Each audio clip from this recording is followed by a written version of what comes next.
Senator Joe Manchin, Democrat from West Virginia. Good to see you, Senator. They won't know it by your name, but they should know it by your good looks and your heritage. You have Italian blood in you. You know this proverb. Do you think that your party is being set up to be fooled again by Mitch McConnell? I don't think so. I really don't. First of all, Chris, it's always good to be with you. And next of all, I don't. And I'll give you a few examples. The hate crimes bill we just passed 2 weeks ago, 94-1. I don't think there was a Democrat in the Congress or a senator in Congress, or especially in the Senate, that thought that that would pass by 94-1. We had an amendment process on the floor. I commend Chuck Schumer for allowing the amendments to be on the floor. The Republicans put their amendments up, which would have altered the bill. They failed in those amendments. We voted on the bill in its entirety, and it passed. I'll take you clear back to 2013 or 2015, I think. No, I'm sorry, 2017. John McCain at that time. They were trying to get under President Trump, trying to do away with the Affordable Care Act. And they voted that down, didn't do it. So I still have confidence, and I have faith that we will come together. I have faith that democracy will survive. But it can only survive as the republic that we know here that we live in, is if there's a two-party system, at least a two-party system, but also a Senate that has minority input. And I'll remind you again, there was every year since Donald Trump was president, every year he tried to pressure my Republican colleagues to get rid of the filibuster so they could pass overreaching, overwhelming bills that would not be good for our country. I didn't think so, and they pushed back on that. And we're talking to a group of them right now. We continue to have good dialogue. So whatever Mitch McConnell, Senator McConnell, I'm sorry, from Kentucky said, as I just heard, I don't know what his reasoning is for that, but I can assure you there are Republicans working with Democrats to want to make something happen. But will they vote? You know, just for some context that you laid out in the history, McCain was the one vote that stood between Trump getting what he wanted and not. There was one soul of conscience. And I take your point, so I don't see that as working together. But I do agree with you about process. I think it's the right thing to do to put it into committee, have the amendments, see the markup, because then you allow good faith of process. That is minority involvement as envisioned by the founding fathers with respect to the Senate. The filibuster was not. You know your history. That comes out of Jim Crow.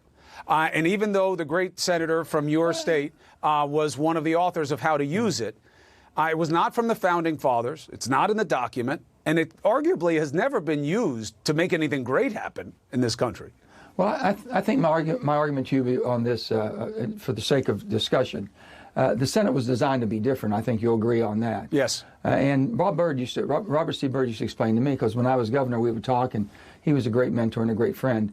And I said, Senator, I don't know much about the Senate. Explain to me why is the Senate so different? He said, Joe, the best way for me to explain it is that why does every state, can you imagine a little state of Rhode Island, a little state of Connecticut, of Delaware, having the same representation in the great body of the Senate as California or New York, all these larger, much larger states in land mass and population? There's a reason for that. So how all this has evolved in some of these rules, I don't know. I mean, the intent of why they would have done Jim Crow is not acceptable. It wasn't acceptable then. It's not acceptable now at all.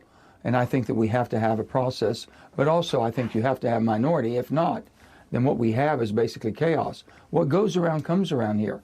I've been in a minority. It's not fun in the minority, I can assure you.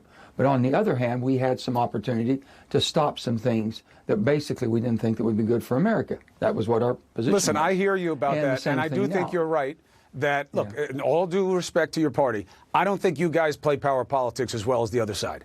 And I think that if you were to get rid of the filibuster, McConnell would use it against you guys when he gets back in power, and it's only a matter of time, in a way that you never even thought of using it. So I hear you on that. Well, he could use it already.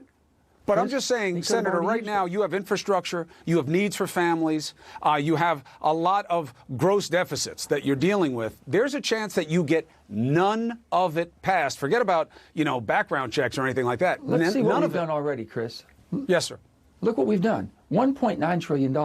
Look what we did last year in all bipartisan way. Look what we've done this year. We didn't do it with a bipartisan way, but we did it because it needed to be done with the pandemic that we had. We did it at $1.9 trillion. But you didn't do it bipartisan. Input from the, no, we had a process of bipartisanship to a certain extent. But then there were no votes. There would have been more. But there wasn't. But there was one. Well, we never. we didn't try. We had some votes as far as in the But they went through the process that we were going reconciliation through process, with Senator, amendments. as you know. You went through reconciliation because they weren't going to work with you on it.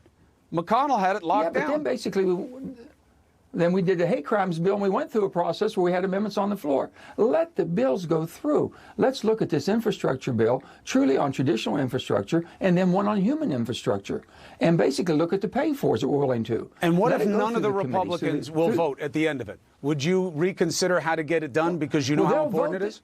Well, then you have to basically look at what package we put forth that was reasonable, that basically everybody had input, and even if we made adjustments, let's say with amendments, and at the end of the day they don't vote for it, then we'll have another discussion then. So you're open to another discussion if they show bad faith after you give them due process? Well, you're talking about reconciliation. You're talking about starting out with reconciliation. No, I'm not. Where there's very little input. No, I'm not. I There's have very little argued your movement there. point consistently. I think you guys are making a mistake by forcing the process and allowing them to claim high ground and saying, look, they won't even let us look at these bills. They give us no input. I think you should have the amendment. I think you should have the markups in committee. Go ahead, right, sir. okay. We agree on that. Joe Biden has got more done in 100 days. But not than I with think them. Any president in my time that I can recall. Not with them. Basically, he got more done. He's put a plan out there, and he got more done. But not with and them. We got it done, okay? And But we're not moving with in the right them. direction. Not with you've them. But you've heard Joe Biden. He wants it to work. It will work. But I they know don't will want work. it to I have all work. He the just told you, confidence and I'm faith. stopping the administration. He just said it to you, You don't Senator. know. You don't. He just said it. That was one person. He's the head. That's one person. He's the leader. He's not controlling all of that. I can assure you, we would not be having the discussions. There wouldn't be an offer on the table of $500 or $600 billion of infrastructure.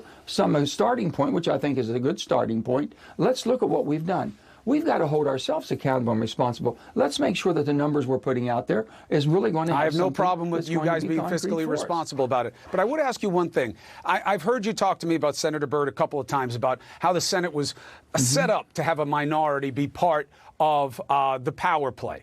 And I understand that. However, I don't know that they envisioned where you are in the Senate today, where you guys are 50-50, but 50 on the right are representing about 20% of the country.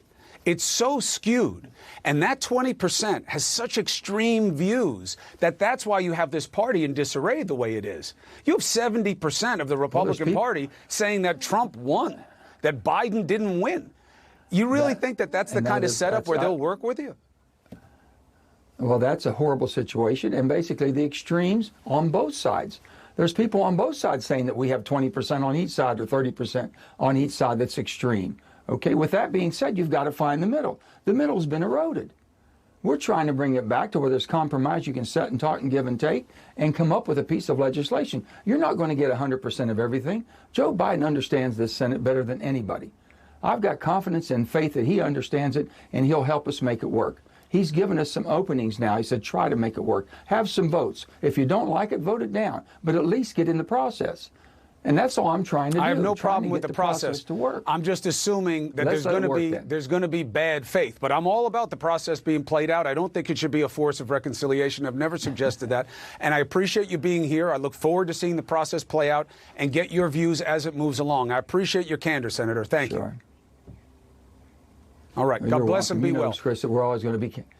Well, thank you, my friend. Enjoyed being with you.